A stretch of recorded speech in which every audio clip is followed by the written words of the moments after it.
The council chamber fell silent as the verdict echoed through the crystalline halls of the imperial palace. Princess Lyra of the Valtorian Empire stood before the assembled lords, her luminescent skin dimming with each word of her sentence. She had defied the emperor himself, her own father, by refusing to approve the orbital bombardment of a minor human colony world. Her crime was mercy. Her punishment was marriage to one of those very humans she had tried to protect. "You will learn humility among the lesser species," the emperor declared from his throne of flowing water and light. "Perhaps living as they do will teach you the proper order of the universe." Lyra said nothing. Her silver eyes remained fixed on the middle distance as guards escorted her from the chamber. She had known the consequences of her actions, yet she could not bring herself to regret them. The humans on that colony had been farmers and artists, not soldiers. They deserved a chance at life, even if her people saw them as primitives. The journey to Earth took 3 cycles aboard a prison transport. Lyra spent the time in isolation, her royal quarters replaced by a sparse cell with a single viewport. She watched the stars slide past and wondered what kind of human the council had selected for her. Surely they would choose someone brutish and crude, someone who would make her punishment as severe as possible. The Valtorian Empire had always viewed humanity as an upstart species, barely evolved beyond their planetary cradle, unworthy of the respect given to older civilizations. The transport landed at a neutral station orbiting Earth. Lyra was processed like cargo, stripped of her royal insignia and dressed in simple cloth garments that felt rough against her skin. A human diplomat met her in the docking bay, an older woman with kind eyes who seemed apologetic about the entire situation. "His name is Marcus Webb," the diplomat explained as they walked through the station corridors. "He's a botanist. He volunteered for this arrangement." Lyra stopped walking. Volunteered? Why would any being volunteer for a forced marriage? The diplomat smiled sadly. "He said if someone from your empire was willing to stand up for our people, the least he could do was try to make this easier for you. He's a good man, Your Highness." The title felt hollow now, but Lyra appreciated the gesture. She followed the diplomat to a small shuttle that would take them planetside. Her heart, which beat slower than a human's, seemed to quicken as they descended through the atmosphere. She had studied Earth during her education, dismissed it as a backwater world. Yet seeing it now through the viewport, she found it unexpectedly beautiful. The blue oceans and green continents reminded her of ancient Valtorian worlds before the Empire had paved them over with cities of metal and energy. Marcus Webb waited for her at a small landing pad in a region called Oregon. He was tall for a human, with sun-darkened skin and earth under his fingernails. His eyes were brown and warm, and when he saw her descending from the shuttle, he simply nodded in greeting rather than bowing or showing fear. Lyra found this simultaneously irritating and refreshing. "I have a home ready," he said simply. "It's not a palace, but it's comfortable." His home was a wooden structure surrounded by gardens. Lyra had never seen so many plants growing wild and free, not arranged in formal patterns, but sprawling naturally across the land. Marcus showed her to a bedroom that faced east, where the sun would rise over the mountains. He explained the basic functions of human appliances and technology with patience, never once making her feel foolish for not knowing. "I'll leave you to rest," he said at the door.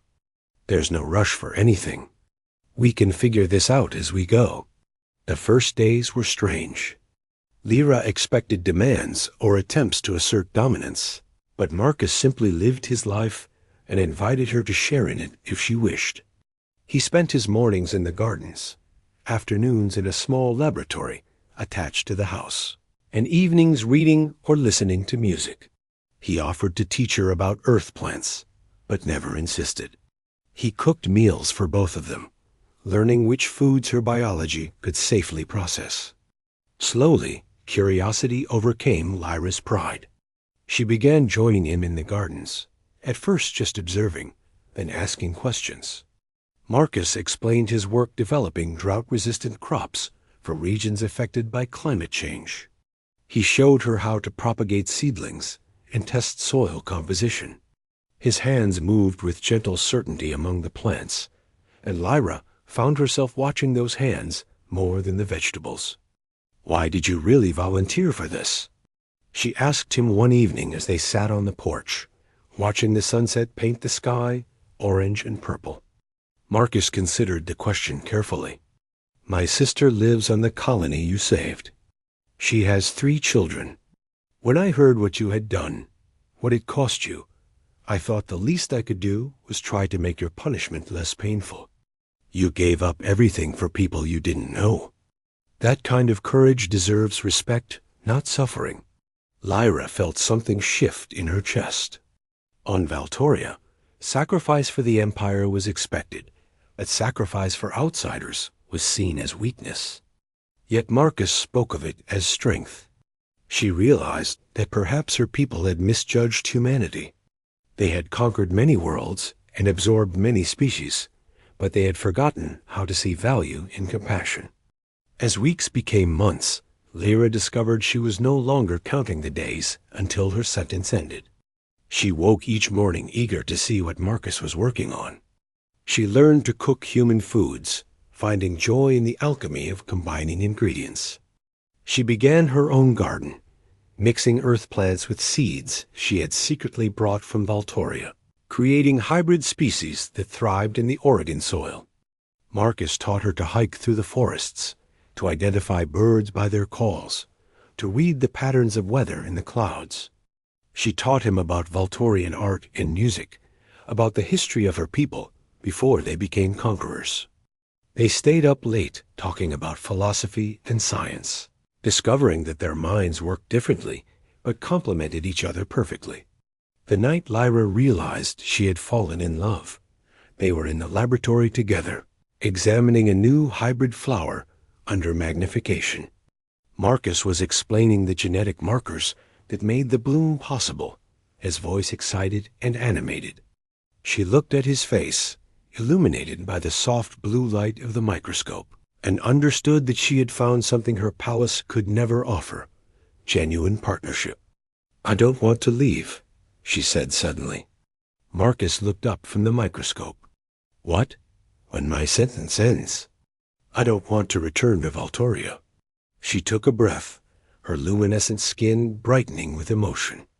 "I want to stay here, with you, if you'll have me." For a long moment, Marcus said nothing. Then he smiled, and it transformed his entire face. "Lyra, you're not my punishment. You never were. You're the best thing that's happened in my life." He crossed the space between them, and when he took her hands in his, she marveled at how perfectly they fit together despite their different biologies. When he kissed her, it was gentle and asking, and she answered by pulling him closer. The message Lyra sent to the Imperial Council was brief. She would not be returning to Valtoria. She formally renounced her titles and claims to the throne. She was choosing Earth, choosing humanity, choosing Marcus.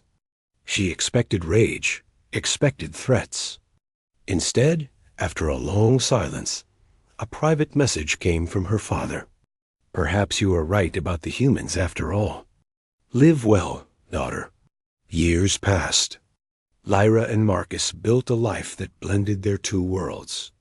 They published papers on cross-species botany that changed agriculture across multiple planets. They hosted visitors from both Earth and Valtoria, building bridges between cultures. They adopted children from both species, creating a family that represented the future they both believed in.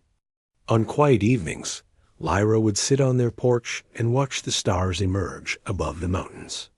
She thought about the princess she had been, isolated in her palace, convinced of her empire's superiority. That woman seemed like a stranger now. Her punishment had become her salvation, teaching her that strength came not from dominion, but from connection, not from power, but from partnership. Marcus would join her, bringing tea made from their hybrid plants, and she would lean against him, feeling the steady rhythm of his human heart. She had been compelled to marry him as punishment, sent to live among a species her people considered inferior. Instead, she had found what she never knew she was searching for: a home, a purpose, and a love that transcended the boundaries of worlds. The Valtorian Empire continued its expansion across the galaxy, but Lyra no longer cared about its conquests. She had conquered something far more valuable: her own prejudices and fears. And in doing so, she had discovered that the universe was far larger and more beautiful than she had ever imagined from her throne of water and light. Here, with dirt under her fingernails and love in her heart, she had finally learned what it meant to truly live.